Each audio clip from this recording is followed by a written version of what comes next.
Bwana Yesu asifiwe. Que le nom de Dieu soit loué. Somi wetu ulikuwa mrefu. Nous avions une longue lecture. Lakini teme yetu ya asubuhi ya leo. Mais le thème de ce matin Ni samani. dit l'importance. Samani. L'importance. Hacha tuone kwanza samani ni nini. Laissons-nous un peu découvrir qu'est-ce que c'est l'importance. Samani.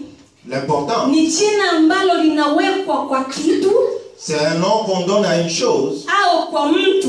ou à une personne. Kulingana na jinsi unakichukulia kile kitu chako. Selon que tu le prends cette chose, tu le considères. Ikiwa ni kwa mtu. Si c'est une personne, Unaiweka kwa mtu. si tu donnes une considération à une personne. Kulingana na jinsi unamsamanisha ule mtu. Donc tout dépend de comment tu les considères.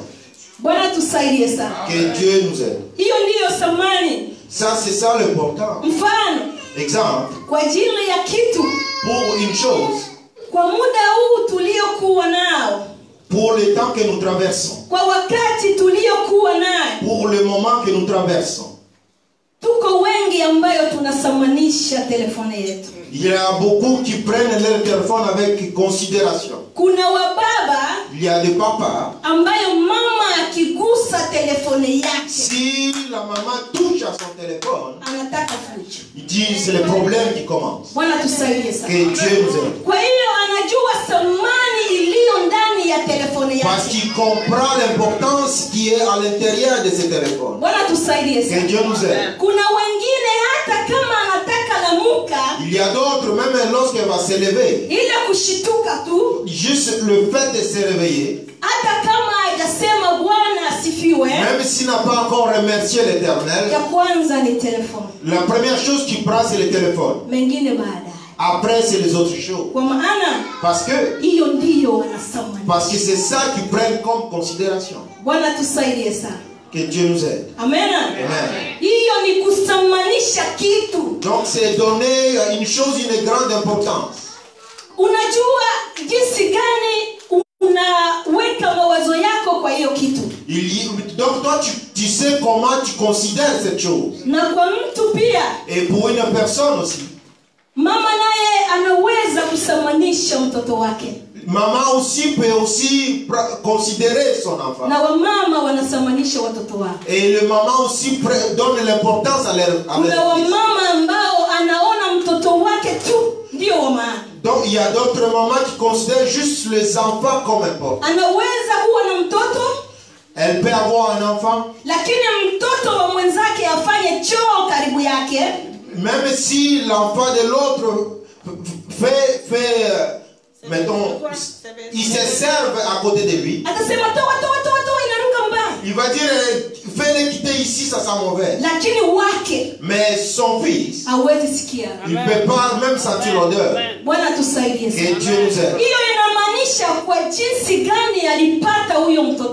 Donc ça montre comment elle a eu ce bébé. Et Dieu nous aide. Tunaweza kusamanisha vitu vingi. On peut donner l'importance à beaucoup de choses. Tunaweza kusamanisha marafiki. On peut donner l'importance aux amis. Tunaweza kusamanisha baba anasamanisha mtoto. On peut le père peut aussi donner l'importance à son fils. Lakini leo, mais aujourd'hui, acha tuone samani ya wokovu. Mais laissons-nous découvrir l'importance du salut. Samani ya wokovu. L'importance du salut. Wokovu ni nini? Le salut c'est quoi? Wokovu, le salut, ni kutolewa fasi ambayo ulikuwa.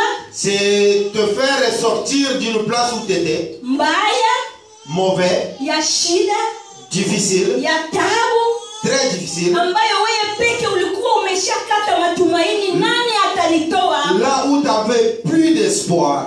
Lakini unapopata mtu anakutoa pale. Maintenant lorsque tu as quelqu'un qui va te sortir de là, anakuweka fasi nyingine, il t'amène à une autre place ambayo unanisikia kwamba ni nzuri, là où tu te sens bien. Hiyo ndiyo inaitwa kwamba nimeokolewa. Et c'est là on te dit tu as été sauvé. Bwana tusaidie sana. Et Dieu nous aide.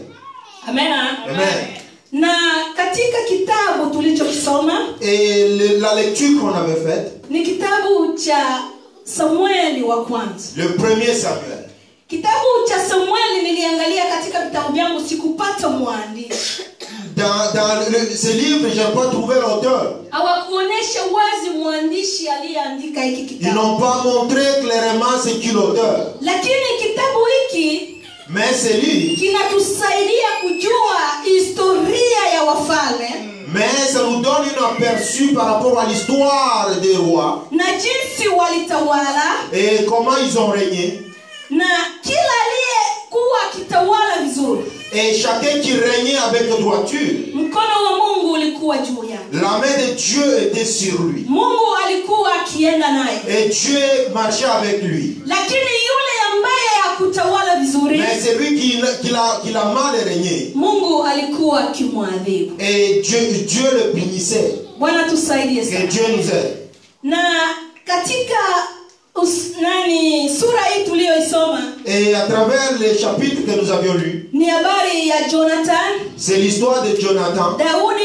David. Na Sauli ambaye ndiye alikuwa mfalme. Et le roi Saul. Wakati huu Sauli ndiye alikuwa akitawala. En ce moment c'est Saul qui régnait. Lakini mkono wa Mungu ulikuwa ukitoka juu ya Saul. Mais la main de Dieu avait quitté Saul. Na hivyo Sauli alionekana akipigwa na Wafilisti. Et le Philistin attaquait Saul.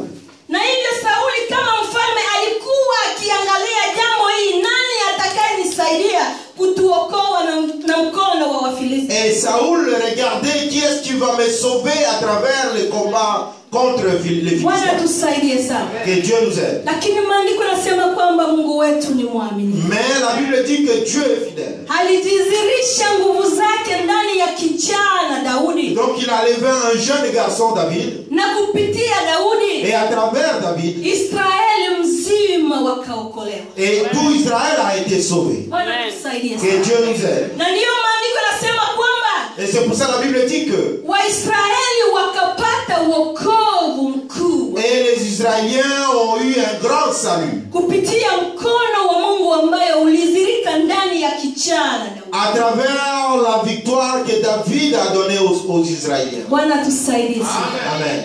Acha nikwambie kwamba usiogope. Laisse-moi te dire, ne crains rien. Ikiwa mkono wa Mungu utakuwa juu yako, même si la main de l'Éternel est sur toi, juu ya kusaidia taifa la Mungu, pour aider le peuple de Dieu, usiogope. Ne crains rien. Haijalishi kwa umri uliokuwa nao. Ça ne dépend pas de l'âge que tu as. Haijalishi kwa jinsi gani unayozungumza.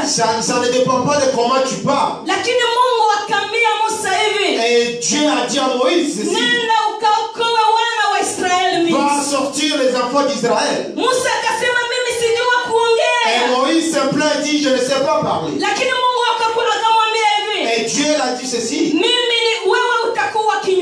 Toi tu seras ma bouche. Na Aroni atakuwa kinywa chako. Et Aaron sera ta bouche. Bwana tusaidie sana. Kwa hiyo nataka kukuambia wewe ambaye mkono wa Mungu unakuwa juu yako. Toi dont la main de l'Éternel est sur toi. Juu ya kuokoa taifa la Mungu. Pour sauver la nation de Dieu. Usingeogopa. Ne crains rien. Si wewe ni watu. C'est pas toi, c'est le peuple de Dieu. Si neno lako ni neno la Mungu. C'est pas ta parole, c'est la parole de Dieu. Paulo akasema kwamba kwa Timotheo. Et Paul a dit à Timothée. Honya. Mépris. Kemea. Corrige. Na karipia. Et ainsi châtier. On va utiliser le terme châtier. Bwana tusaidie sana. Amen. Kwa hiyo tusingeogopa. Donc ne craignons rien. Bwana tusaidie sana. Que Dieu nous aide. Theme yetu ni thamani ya wokovu. Notre thème c'est l'importance du salut. Ndivyo jinsi ilivyokuwa. C'est comme ça que c'est. Sauli jinsi mkono wa Mungu ulitoka juu yake. Donc Dieu a enlevé sa main sur Saul. Mungu anakuwa na masalia. Dieu a ses plans. Ikiwa mkono wa Mungu utatoka kwangu, si la main de Dieu me quitte, itakuwa kwa kijana.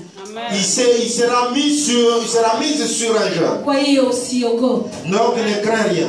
Bwana tusaidie sana. Que Dieu nous aide. Kwa hiyo katika somo letu ambalo linasema thamani ya wokovu, donc notre leçon qui parle de l'importance du salut, tutaona hali, nous allons voir la manière au tabia ou les comportements ya mtu anayesamanisha wokovu. Donc c'est lui qui considère avec une importance le salut. Mtu anakuwa na hali, mtu anayesamanisha wokovu. C'est lui qui donne l'importance au salut. Anakuwa na hali anayoionyesha. Il a la manière de le montrer. Anakuwa na hali watu wanayoiona. Les gens le voient. Bwana tusaidie sana. Que Dieu nous aide.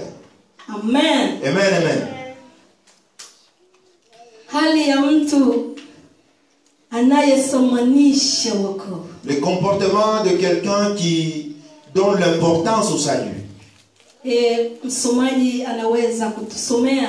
Et notre lecteur peut lire Nehemia, dans le livre de Néhémie, sura yake ya pili, dans le deuxième chapitre, mstari wake wa 11 mpaka 17.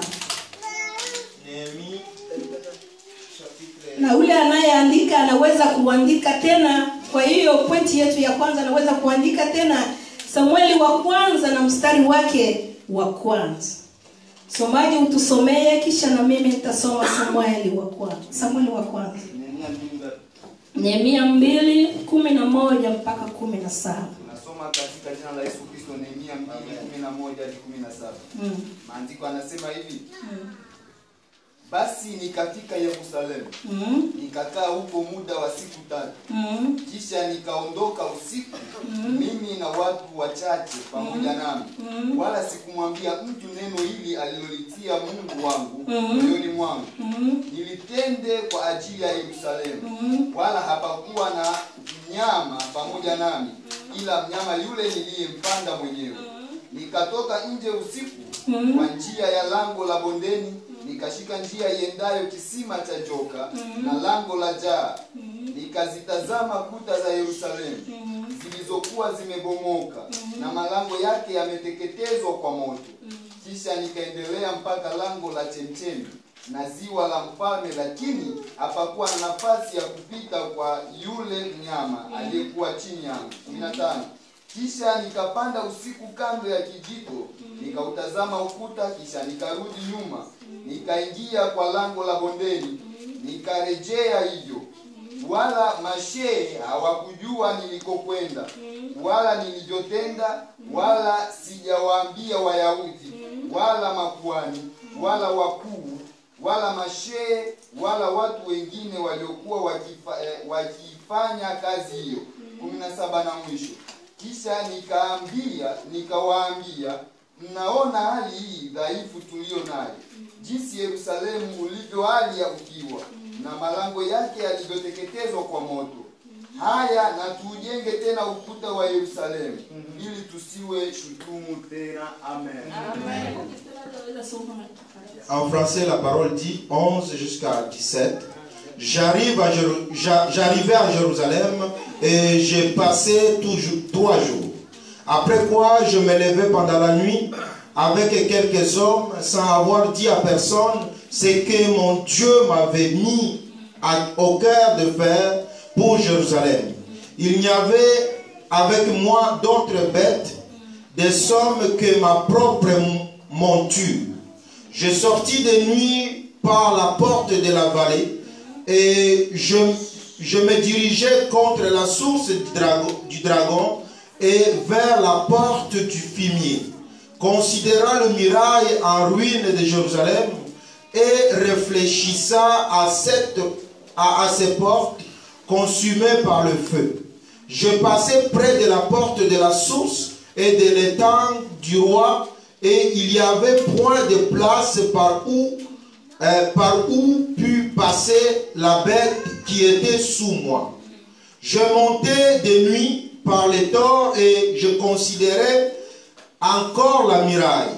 Puis je rentrais par la porte de la vallée et je fus ainsi de retour. Le magistrat ignorait où j'étais allé et ce que je faisais.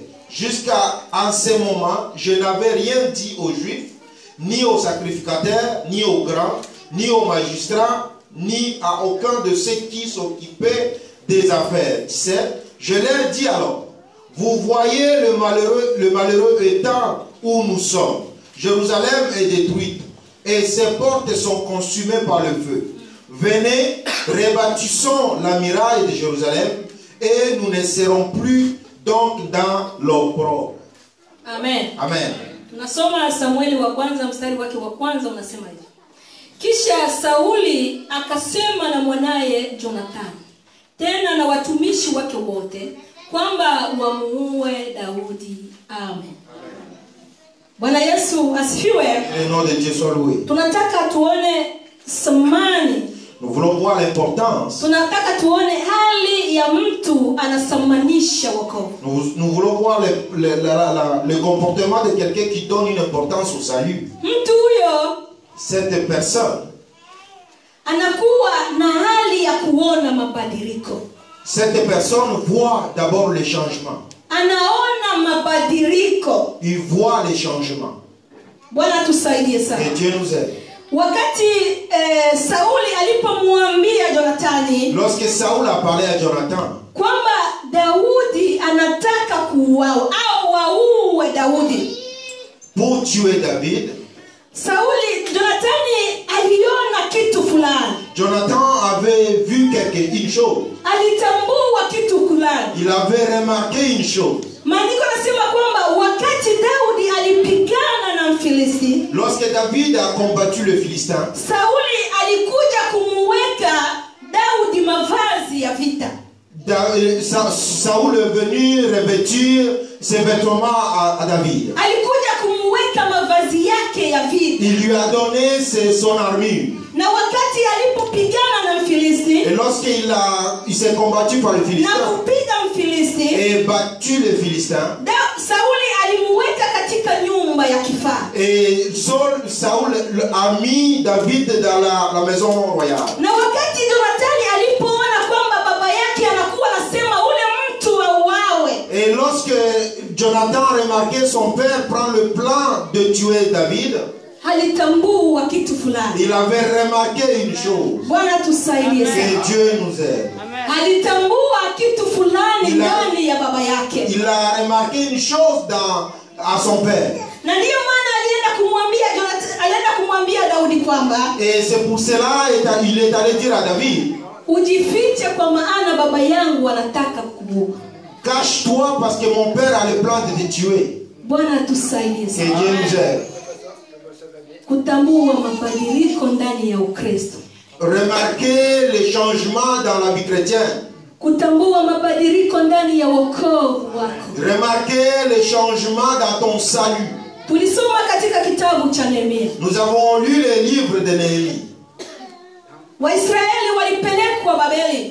Les Israéliens étaient captifs à Babel. Walipelekwa utumwa Babeli. Donc ils sont allés captifs à Babylone. Na wakati tena ulifika walianza kurudishwa. Et il y a eu un temps, ils ont commencé à être retournés. Lakini Nehemia alikuwa akibaki Babeli. Mais Néhémie est resté à Babylone. Kulikuwa muda ambayo Nehemia alikuwa akiuliza habari za Yerusalemu. Il y avait le temps que Néhémie se recueillait de nouvelles de Jérusalem. Na kuna wakati ambayo alirudia Yerusalemu. Et il y a eu un temps qu'il est retourné à Jérusalem. Maandiko inatuambia kwamba alitoka usiku. Et la Bible dit qu'il est sorti de nuit. Akaanza kuzunguruka Et mji wa il a Yerusalemu. commencé à se promener dans Jérusalem. Bwana tusaidie sana. Que Dieu nous aide. Mtu anayejua thamani ya wokovu. C'est lui qui connaît l'importance du salut. Mtu anayejua thamani ya Ukristo wake. C'est lui qui connaît l'importance de sa vie chrétienne. Mtu anayejua thamani ya kitu aliyekipokea. C'est lui qui connaît l'importance de la chose qu'il a reçue.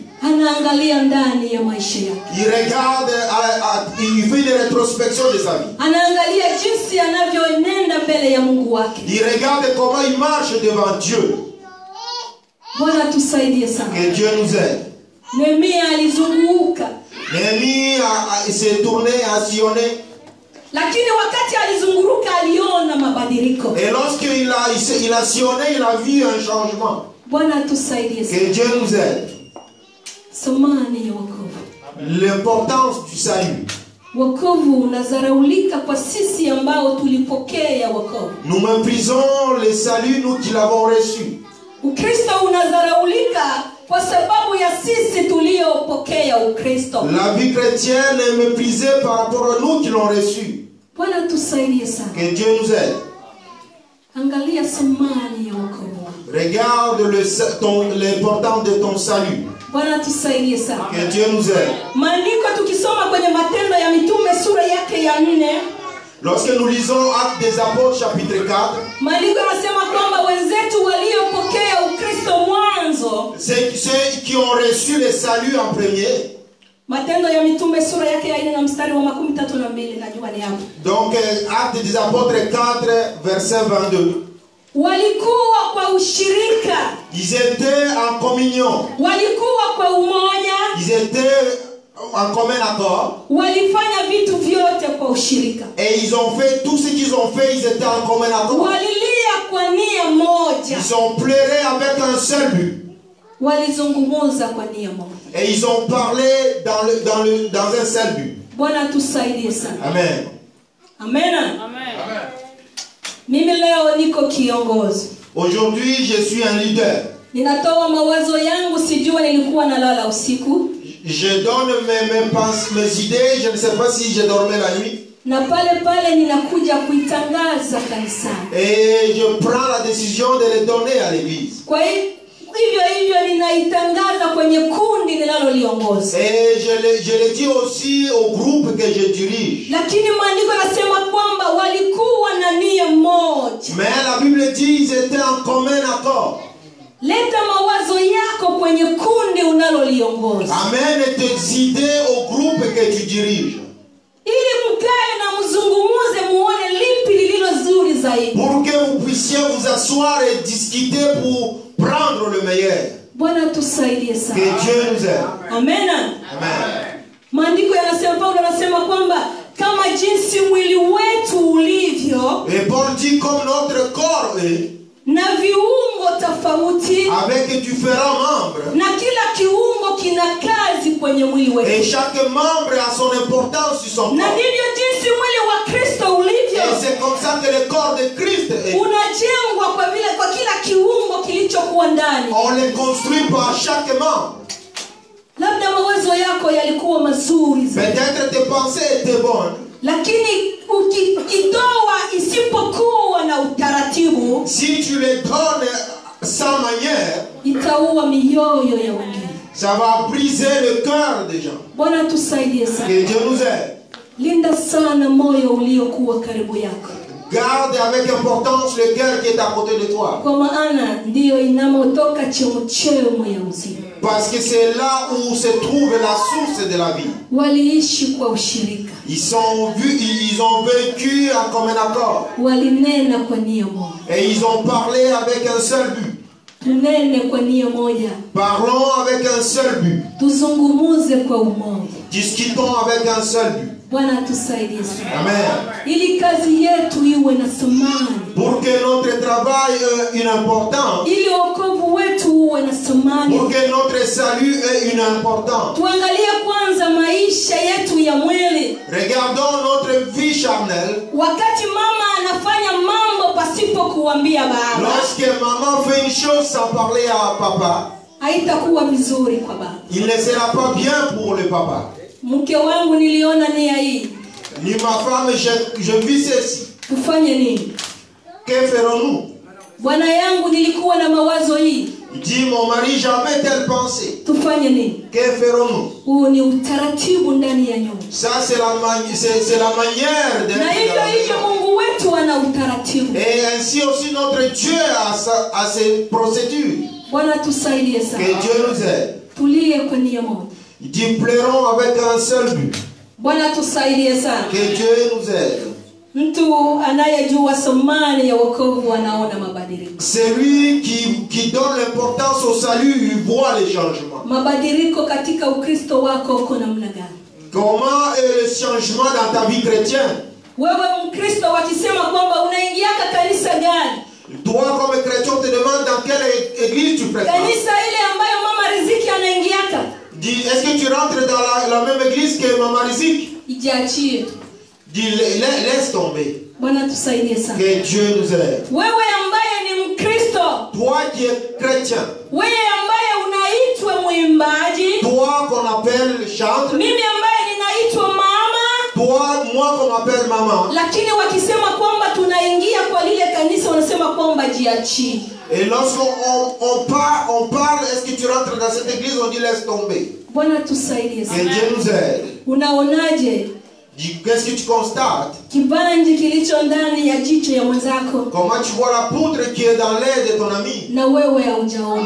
Et tu ne regardes pas la paille qui est dans le vôtre. Sisi ambao tunaosimama hapa Nous qui s'élevons ici, tunasema kwamba tusamee et nous disons pardonner. na sisi hatusamee. Et nous, on ne pardonne pas. Tupendane na sisi hatupendane. Aimons-nous et nous n'aimons pas comme il faut. Bwana tusaidie sana. Que Dieu nous aide. Tutaheshimiaje wokovu uliokuwa ndani? Comment nous allons donner l'importance à notre salut? Kuna mezali ambayo inasema Il y a un proverbe qui dit, d'ici une chose a une importance, c'est celui à qui ça appartient qui donne l'importance. Bwana tusaidie sana. Amen. Kitu yako itakuwa na thamani ikiwa mama wewe mwenye kitu yako utaiweka na thamani. Donc ta chose aura une importance si toi tu accordes une importance. Bwana tusaidie sana. Et Dieu nous aide. Tuheshimishe Ukristo ili Ukristo uheshimike. Donnons l'importance à la vie chrétienne pour que la vie chrétienne soit importante pour les autres. Tuheshimishe wokovu ili wokovu uheshimike. Donnons l'importance au salut pour que les gens prennent aussi avec importance le salut. Heshimishe huduma unayoifanya ili huduma hiyo iheshimike. Et donne aussi l'importance à l'œuvre que tu fais pour que les autres le prennent avec importance. Ikiwa wokovu iko hivi nazaraulika, Si aujourd'hui on méprise le salut, ikiwa Ukristo uko hivi jinsi si unazaraulika, aujourd'hui on dénigre la vie chrétienne, ni sisi ambao tuliopokea Ukristo ndio tunauzaraulisha. c'est nous qui avons reçu la vie chrétienne, qui avons reçu le salut, qui les dénigre. Sisi Wakristo hatuna neno tena la kusema kwa wapagani. On n'a plus la parole de parler aux païens. Ule pastor wenu, L'autre wale Wakristo wenu, votre wale waivi wenu. votre. Bwana tusaidie Que sana. Dieu nous aide. Thamani itatoka kwetu. L'importance viendra à nous. Jiheshimie na watu wa kuheshimia. Dis, prends-toi avec importance et les gens vont te considérer aussi. Bwana tusaidie sana. Que Dieu nous aide. Tusamanishe wokovu. Accordons l'importance au salut. Ona mabadiliko iliyokuwa ndani ya wokovu. Dis, regarde le changement qui est dans les saints. Nehemia aliona mabadiliko iliyokuwa ndani ya Yerusalemu. Néhémie a vu le changement dans Jérusalem. Bwana tusaidie sana. Que Dieu nous aide. Watu walikuwa Yerusalemu, Des gens étaient dans Jérusalem.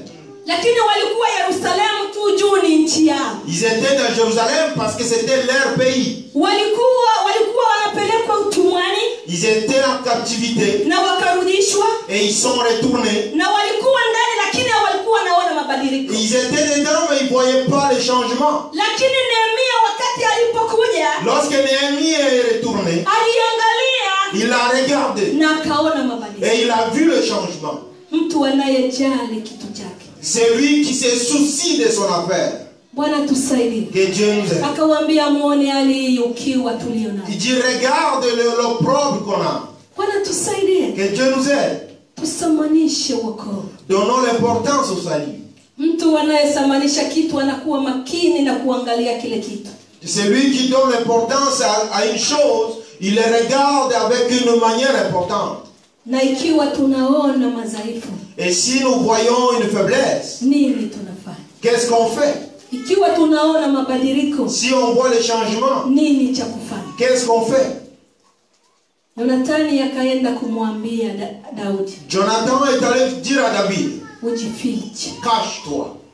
Amen. Amen. Kwa maana baba anataka kukuua. Parce que mon père a un plan de te tuer. Ikiwa tunaona mabadiliko, Si nous voyons les changements, hatuna pengine ambayo tunaweza kwenda kumwambia, nous n'avons nulle part autre à le dire. ni kumwambia Mungu. C'est dire à Dieu. Bwana tusaidie sana. Que Dieu nous aide. Tumwambie Mungu atusaidie. Supplions Dieu qui puisse nous aider. Bwana tusaidie Que sana. Dieu nous aide. Jambo la pili. Deuxième point. Tunasoma. Nous lisons Tunasoma Samueli wa kwanza. dans le 1er Samuel, 19. dans le 19e verset, chapitre Sura ya 19. chapitre 19, Mstari wake wa 4 mpaka 5. donc 4 jusqu'à 5. Mwingine atatusomea Isaya Et il y a un homme qui va lire Ésaïe 53 mstari wa 5 mpaka wa 7. 53, 5 jusqu'à 7. Samueli wa kwanza. Donc 1er Samuel, Kiza tafuta Isaya 33 mstari wake wa 5 mpaka 7. 33, 5 jusqu'à 7. Ninasoma Samueli wa kwanza. Je vais lire 1er Samuel, Mstari wa 10 sura ya 19 19e mstari wa verset, 4 mpaka mstari wa 5. à partir du 4e verset jusqu'à 5. Naye Jonathani akamsifu Daudi kwa Sauli. Baba yake akamwambia, Mfalme, usikose juu ya mtumishi wako, yaani Daudi, kwa maana yeye hakukosa juu yako. Tena matendo yake kwako yamekuwa mema sana, kwa kuwa alitia uhai wake mkononi mwake na kupigana na Mfilisti. Naye Bwana akawatenda Israeli wokovu mkuu. Wewe mwenyewe uliona jambo hilo ukafurahi. Basi kwa nini kukosa juu ya damu isiyo na hatia? Umuue yule Daudi bure. Amen. Amen. Tunasoma Isaya naanza 5 hadi 7, maandiko anasema, bali alijeruhiwa kwa makosa yetu, alichubuliwa kwa maovu yetu. Adhabu ya amani yetu ilikuwa juu yake, na kwa kupigwa kwake sisi tumepona. Sisi sote kama kondoo tumepotea, kila mmoja wetu amegeukia njia yake mwenyewe, na Bwana ameweka juu yake maovu yetu sisi sote. Alionewa lakini alinyenyekea, wala hakufunua kinywa chake, kama mwana kondoo apelekwaye machinjoni, na kama vile kondoo anyamazavyo mbele yao wakatao manyoya yake. Naam, hakufunua kinywa chake. Amen. Amen. Bwana Yesu asifiwe. Bwana asifiwe. Tunataka tuone hali nyingine ya mtu anayejali, anayestamanisha wokovu. Nous allons voir une autre manière de quelqu'un qui considère le salut. Anazungumuza matendo ambayo alitendewa. Donc il parle de bienfaits qu'on a fait pour lui. Bwana tusaidie sana. Amen. Anazungumuza matendo ambayo alitendewa wakati alikuwa na shida. Il parle de bienfaits qu'on a fait pour lui lorsqu'il était dans les difficultés. Katika Samueli wa kwanza, dans le premier livre de Samuel, tunaona Jonathani, nous voyons Jonathan. Anakumbuka matendo ambayo Daudi aliyafanya. Il se souvient du bienfait que David a fait pour lui. Lakini baba yake akumbuki tena matendo ambayo Daudi aliyatenda. Mais son père ne se rappelle pas le bienfait que David a fait. Jonathani alienda kwa Sauli. Et Jonathan est allé chez Saoul. Akamwambia kwamba kwa nini kukosa kwa damu isiyokuwa na hatia? Pourquoi tu veux pécher contre un sang saint?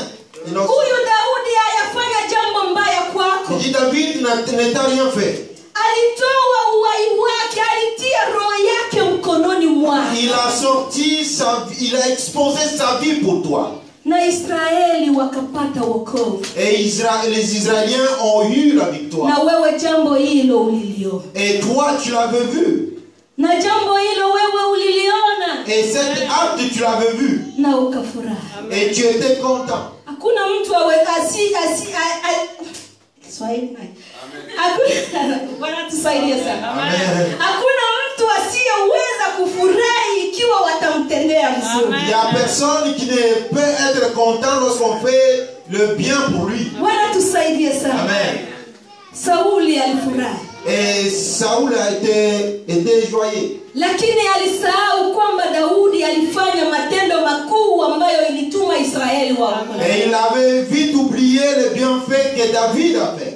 Na hiyo ndiyo maisha yetu wa Kristo. Et ça c'est notre vie comme chrétien. Na hiyo ndiyo maisha yetu wanadamu. Et ça c'est notre vie comme les gens du monde. Tunaona mazuri wakati mtu angali anakutendea mazuri. On voit les bienfaits lorsque la personne le fait pour toi. Bwana tusaidie sana. Que Dieu nous aide. Tunaona mtu wa samani ikiwa angali anakutendea vizuri. Nous donnons l'importance à une personne lorsqu'il fait du bien pour toi. Na wengine wanaona mtu wa samani kwa ajili ya kumtumikisha. Et d'autres considèrent une autre personne pour l'exploiter. Bwana tusaidie Que sana. Dieu nous aide.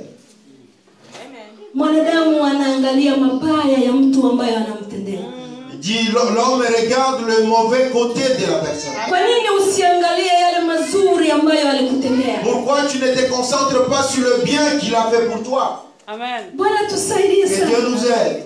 Tunafunika mabaya kwa mazuri. Nous cachons, nous prenons les mauvaises choses, nous les mettons sur les bonnes choses. Kwa nini tusifunike mazuri na mabaya? Pourquoi nous ne prenons pas les bonnes choses pour cacher les mauvaises? Amen. Bwana tusaidie sana. Que Dieu nous aide. Alienda kumuonesha baba yake matendo ambayo Daudi aliyafanya. Et Jonathan a montré le bienfait que David a fait à son père. Bwana tusaidie Que sana. Dieu nous aide. Nikiangalia maisha ya Jonathani na Daudi, Lorsque je regarde la vie de Jonathan et David, ninaona maisha ya Kristo na kanisa. je vois la vie de Christ et l'Église. Bwana tusaidie Que sana. Dieu nous aide. Ndivyo tulivyo wanadamu. C'est comme ça que nous sommes comme Tunafunika mazuri na mabaya. nous cachons le bien avec le mauvais. Ndio kisi alisema hivi, C'est ce qu'il a dit. ataniona.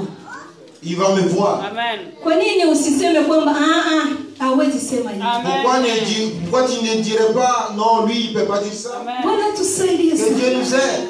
Nikiyaona maisha ya Jonathani na Daudi, Si j'observe la vie de Jonathan et David, ninaona maisha ya Kristo na kanisa. Amen. je vois la vie de Christ et l'Église. Kwa maana jinsi Mungu aliupenda ulimwengu, Comme Dieu a tant aimé le monde, akatoa mwanaye pekee ili amuaminie asipotee. il a donné son fils afin que quiconque croit ne périsse Na pas. Jonathani naye alikuwa anapendwa na Daudi. Et Jonathan a aimé David. Bwana tusaidie Que sana. Dieu nous aide. Na Daudi naye akatia roho yake kwenye mkono wake Et David aussi a mis son cœur dans ses mains juu ya kusaidia Israeli. pour aider Israël. Alipigwa, Et il a été frappé. alitukaniwa, Il a été insulté. hakusema lolote ili mimi na wewe tupate kuokoka. Il n'a pas ouvert sa bouche pour que toi et moi nous puissions avoir le salut. Bwana tusaidie sana. Que Dieu nous aide. Kazi ya msalaba ilikuwa kubwa. L'œuvre de la croix était grande. Bwana tusaidie sana. Que Dieu nous aide. Uone mtu akiumia tu kwenye kidole, Et lorsque quelqu'un se tranche un petit peu les doigts, maumivu ambayo anayapata, la douleur qu'il ressent. lakini Kristo alipigwa kwa ajili yetu. Mais Christ a été maltraité pour toi. Maandiko yanasema kwamba akujibiwa, alipelekwa kama mwana kondoo apelekwayo machinjoni. La Bible déclare qu'on l'a conduit comme l'agneau qu'on conduit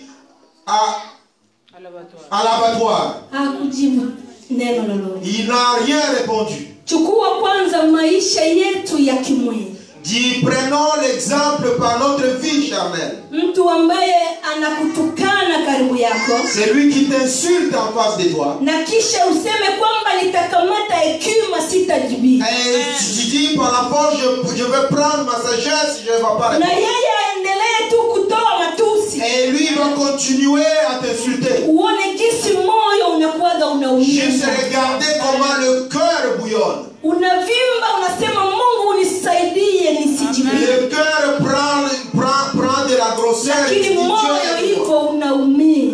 Mais tu souffres. Unavimba kabisa. Le cœur prend la forme. Maumivu hayo ni maumivu mazito kuliko maumivu ya mtu kujibia. Amen. Dis, cette douleur, c'est une grande douleur que répond. Amen. Lakini Mungu Yesu hakujibu. Mais Jésus n'a jamais répondu. Kumbuka ni maumivu gani aliyapata. Maintenant, regarde quelle douleur il avait eu. Kwa ajili yako mimi na wewe. Pour toi et moi. Bwana tusaidie sana. Que Dieu nous aide. Tuheshimishe wokovu. Donnons l'importance au salut. Ikiwa tuko tunangaa hivi kwa maana tumepata neema ya kubarikiwa jinsi tulivyobarikiwa. Si nous brillons comme ça, c'est parce que nous avons eu la grâce d'être bénis comme nous sommes. Sisi ambao tulipita katika kambi Nous qui avons traversé un petit peu dans les camps, ya Nyarugusu tena, dans les camps de Nyargous. ukienda kupokea wakati ya mvua, Si tu vas recevoir la nourriture pendant qu'il pleut, unavala masashe juu usitereze. et tu mets les sachets pour que tu ne glisses pas. Bwana tusaidie sana. Amen. Lakini leo nakuwa navaa kilato ambacho kinafanana na nguo. Et aujourd'hui, je porte le soulier qui se concorde avec le vêtement. Et je vois, il y a noir ici. Hein. Hiyo yote ni kwa neema. Il dit tout ça, c'est par la grâce de Dieu. Bwana tusaidie sana. Amen. Amen. Ukiingia mwangu unakuta mko masaka, kila saka mengu. Et quand tu rentres chez moi, il y a des sacs à main. Et chaque sac correspond à un vêtement. Hiyo yote ni kwa ajili ya Tout ça, c'est parce que Dieu, alinitoa pale pabaya. il m'a fait sortir du camp. Bwana tusaidie sana. Amen. Hivi tunaanza enda kuemea, tuko naenda na magari. Aujourd'hui, nous avons fait l'épicerie, nous avons un véhicule. Na kule Nyarugusu tulikuwa nafunga saki ya mwindo, nafunga ya kikwembe. Et là, à Nyargous, on s'attache. Alafu unaweka kumgongo. Et après, tu mettais sur le dos. Bwana tusaidie Et sana. Dieu nous aide. Kwa nini tusingeangalia hata hayo Mungu Et ametutendea? pourquoi nous ne regardons pas juste ça, ce que Dieu a fait? Kwa nini hatuna uaminifu kwa hiyo? Pourquoi nous perdons l'espérance à ça? Angalia hata hayo. Dis, regarde juste ça. Bwana tusaidie sana. Que Dieu nous aide. Kuko wengi ambao walisoma huko kwetu Kongo, Il y a beaucoup qui ont étudié au Congo, lakini hawana kazi. mais ils n'ont pas de travail. Kuko wengi ambao wanatamani wasome kijana jinsi unavyosoma. Il y a des jeunes qui ont envie d'étudier comme tu étudies. Nani atamsomesha? Mais qui va prendre la charge? Lakini wewe uko na hiyo neema ya kusomeshwa, unasoma. Mais toi, tu as cette grâce d'étudier. Kwa nini usisamanishe kwa ajili ya hiyo? Pourquoi tu ne donnes pas l'importance à ça? Amen. Bwana tusaidie sana. Que Dieu nous aide. Amen. Lakini wokovu unadharaulika kwa sisi wale ambao tunatendewa mema. Parce que le salut est dénigré par nous-mêmes. Par nous-mêmes. Amen.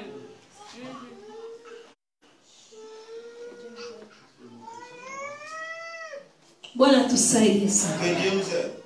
Tusamanishe wokovu. Considérons avec une importance le salut. Kulala na kuamka kwetu ni mapenzi ya Mungu. Il dit dormir et se réveiller, c'est par la grâce de Dieu. Hivi kwa watu ambao wanasema kwamba siwezi enda kanisa juu kuko corona, naweza pata corona. Et il y a des gens qui disent je ne peux pas aller à l'église parce qu'il y a le corona et je peux avoir le corona. Mbona unaenda kazini? Mais au travail tu y vas. Amen. Hauwezi pata huko. Tu ne peux pas l'attraper là-bas. Moi je l'ai eu et je n'ai même pas été à l'église. Tunalindwa na Mungu. C'est Dieu qui prend notre défense. Amen. Tupigani wenyewe, tunapigania. Nous ne combattons pas nous-mêmes, c'est Dieu qui combat à notre place. Na kwa maana Mungu anatupigania. Et parce que Dieu combat à notre Kwa place. maana Daudi alipigana juu ya Israeli. Pour que David a combattu pour Israël. Jonathani hakusahau matendo ya Daudi. Et Jonathan n'a jamais oublié le bienfait de David. Ikiwa ni Mungu anatupigania, Si c'est Dieu qui combat pour nous, kwa nini tunamsahau? pourquoi nous oublions Dieu? Kwa nini tunasahau kazi ambayo anafanya kwa ajili yetu? Pourquoi nous oublions le travail qu'il fait? Tukumbuke kazi ambayo Mungu anafanya kwa ajili yetu. Qu'on puisse se souvenir du travail que Dieu fait. Tunazunguruka kwenye magari inayotengenezwa na mikono ya wanadamu. Nous marchons par les voitures qui ont été faites par les humains. Kuko wengi ambayo nyumba yake ni gari, anashinda kutwa mzima anazunguruka kwenye gari. Il y a d'autres personnes qui passent toute la journée dans la voiture. Ni kwa akili yake. C'est pas son intelligence. Ni kwa neema. C'est par la grâce de Dieu. Lakini tunasahau hayo. Mais nous oublions tout ça.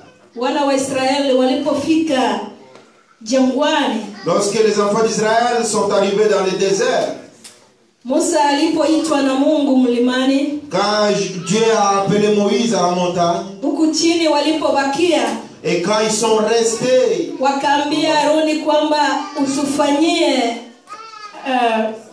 sanamu. ils ont demandé à Aaron de faire un statut.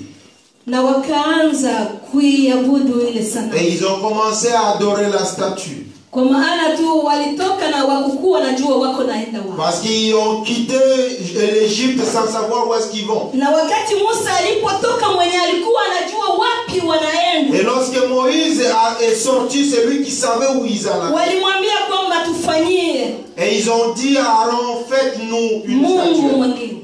Un autre Dieu. Usiwe kama wana wa Israeli ambayo hawajua kwenye wako naenda. Ne soyons pas comme des enfants d'Israël. Ikiwa hujua kwenye uko naenda, si tu ne sais pas là où tu vas, hautathamanisha kile ulichopokea. Tu ne donneras pas l'importance de ce que tu as reçu. Ikiwa mimi nitasema hili kanisa na nakaa chini, si je dis que ça c'est une église et je reste assis, na wewe utakaa chini. Et toi aussi tu vas rester assis. Kwa maana wewe unanifuata mimi Musa. Parce que toi tu me suis moi comme Moïse. Amen. Bwana tusaidie. Amen. Lakini ukiwa unajua kile unachokifanya, si tu sais ce que tu fais, utaiona madhaifu, tu vas voir la faiblesse, utaiona mabadiliko, tu vas voir la force, les changements, na utaambia Jonathan, et tu vas parler na utaambia Daudi, et tu vas parler à David. Bwana tusaidie. Amen. Amen. Amen. Na mwisho tu tunamaliza, on va finir. Tumaliza na kitabu cha waraka wa Paulo kwa Waebrania. Nous allons lire l'épître aux Hébreux. Tusomee Waebrania sura yake ya pili mstari wa kwanza. Aux Hébreux chapitre 2 verset 1. Mpaka mstari wake wa 7. Tunasoma katika jina la Yesu Kristo Waebrania 2:1 hadi 7. 2:1 mpaka 7. 2:1 hadi 7. Ubarikiwe sana.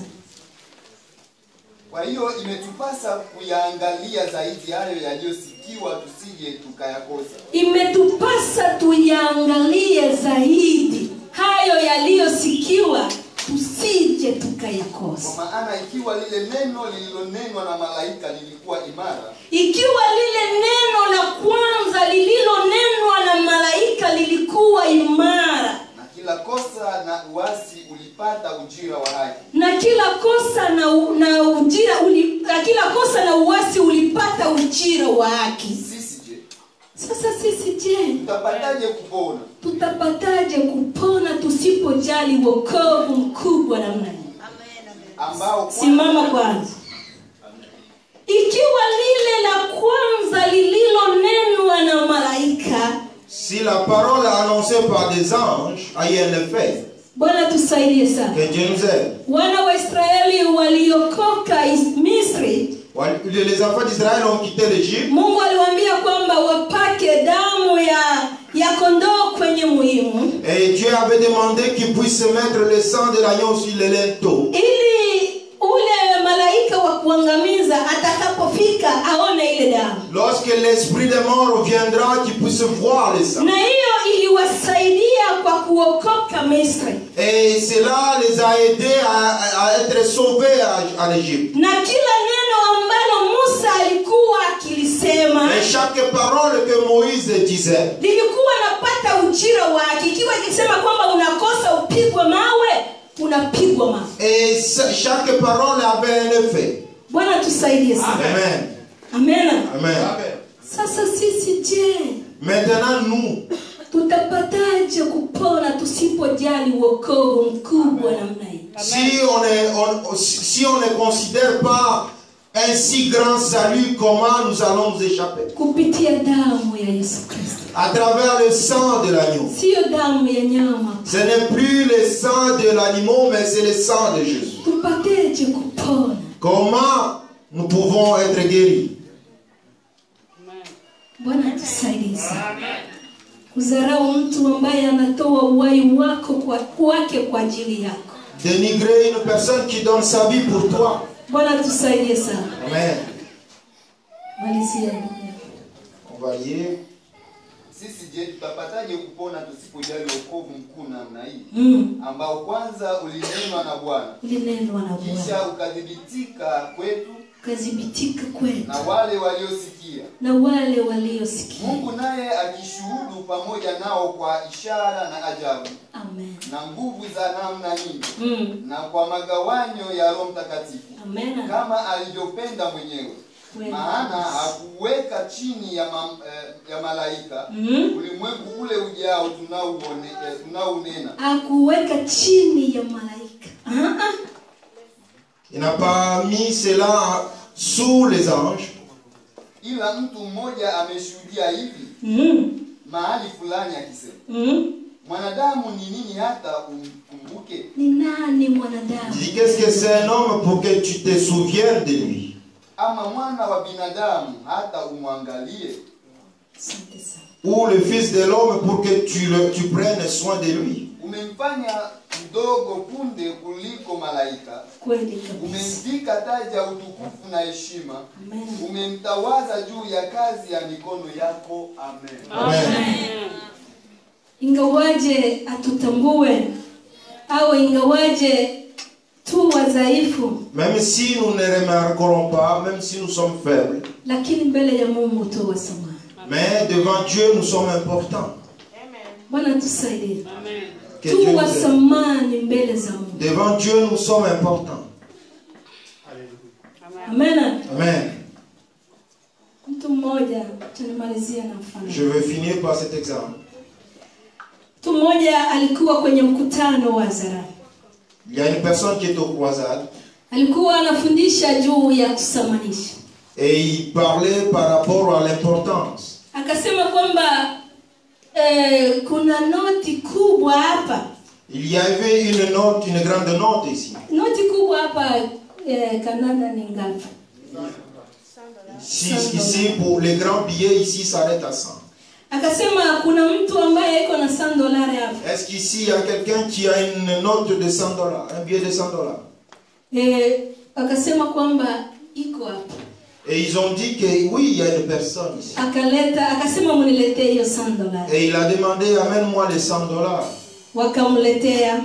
Et on lui a donné. Akasema nani anataka hii $100? Et il a demandé, qui veut ces $100? Kila mtu akasema kwamba, et chaque personne a dit, mimi naitaka hiyo $100. Dis moi je veux ces $100. Bwana tusaidie Que sana. Dieu nous aide. Akasema akaikunja kunja. Et il est froissé. Akaikunja kunja. Et il a froissé. Kisha akasema kwamba ni nani anapenda hii $100? Et il a demandé encore, qui est-ce qui veut ces $100? Mkutano mzima unasema ninapenda, kila mtu ninapenda. Et chaque personne a déclaré, je le veux. Kwa nini mnapenda na inakunja makunja? Et pourquoi vous le voulez? Il est froissé. Akaiweka chini. Et il l'a mis par terre. Akaikanyaga. Et il a pilé dessus. Akaikanyaga. Il a pilé dessus, il a ramassé. Nani anaitaka? Il sait qui le veut. Mkutano mzima ukainua mikono. Et toute la croisade a levé la main. Akaitemea mate. Et il a craché dessus. Akaitemea mate. Et il a craché dessus. Ikarowana tena akaonesha nani anataka. Et il a montré encore, il a demandé qui veut. Watu wote wakasema kila mtu mimi naitaka. Dis moi je le veux. Bwana tusaidie sana. Que Dieu nous aide. Mbona imeshakuwa kinya? Il dit ça n'a plus de sens. Bwana tusaidie. Que Dieu nous aide. Lakini akasema kwamba unajua kila mtu juu ya nini watu wanataka hizi pesa. Et là il a demandé, vous savez pourquoi tout le monde veut ces $100? Bwana tusaidie sana. Amen. Kwa maana haijapoteza sana. Amen. Parce que son importance est encore là. Bwana tusaidie. Amen. haijalishi shida unayopitia, Il dit, ça ne dépend pas des difficultés que tu traverses. haijamaanisha jinsi unavyojisikia, Ça ne dépend pas de comment tu te sens. haimaanishi shida unayopitia, Ça ne dépend pas des difficultés que tu lakini traverses. Mungu anakuona wewe, Amen. Mais Dieu te considère toujours important. hata wakukanyage, Même si tu marches dessus. lakini Mungu anakuona. Amen. Mais Dieu te considère toujours important. Bwana tusaidie sana. Amen. Na thamani yetu wa Kristo Et notre importance, nous comme chrétiens, iko katika kushinda. Amen. il se trouve dans la victoire du péché. Iko katika kushinda jaribu. Il se trouve dans la victoire contre le péché. Iko katika kusimama kwenye jaribu. Donc il se trouve dans la victoire de se lever, de rester Iko clair. katika kusimama kwenye matusi. Amen. Il se trouve lorsque tu te prives de répondre. Bwana tusaidie sana. Amen. Amen. Sauli alimuweka Jonathani kuwa kamanda wa jeshi. Et Saoul a levé Jonathan comme un chef d'armée. Na alikuwa anampeleka kwenye vita kila wakati. Et il l'a mené à la guerre chaque instant. Makusudi yake ilikuwa aende kule na apigwe na akufe. Son but c'était qu'on puisse aller là-bas et puisse mourir aussi. Na jinsi alikuwa anaenda kule na jinsi alikuwa anapiga, Et à chaque fois qu'il allait et à chaque fois qu'il battait, na jinsi alikuwa anashinda, et il obtenait toujours la victoire. na ndio jinsi thamani yake ilikuwa ikipanda. Et plus il le faisait, plus son importance montait. Kwa hiyo tusamanishe. Donc, donnons l'importance au salut. Katika kusamanisha wokovu mna faida nini? Il y a le bénéfice à travers l'importance au salut. Tunatoka kujifunza neno samani. Nous avions eu comme leçon l'importance des salut. Tuliona tunaweza kusamanisha mambo mengi. Nous avions vu que nous pouvons considérer ou donner l'importance à plusieurs choses. Lakini leo tulichokiona ni samani ya wokovu. Mais aujourd'hui nous avons parlé du salut. Na tukaona hali ya mtu ambaye anasamanisha wokovu. Et nous avions vu le comportement ou la manière de quelqu'un qui donne l'importance au salut. Anakuwa mtu ambaye anaona mabadiliko. Il est une personne qui voit les changements. Hapa kuna mabadiliko hapa. Est-ce qu'ici il y a un changement? Na ni mtu tena ambaye anayatambua matendo ambayo alifanya. Et c'est une personne qui remarque le bienfait que l'autre a fait pour lui. Kwa hiyo machache hayo yakae kwenu na kwangu. Donc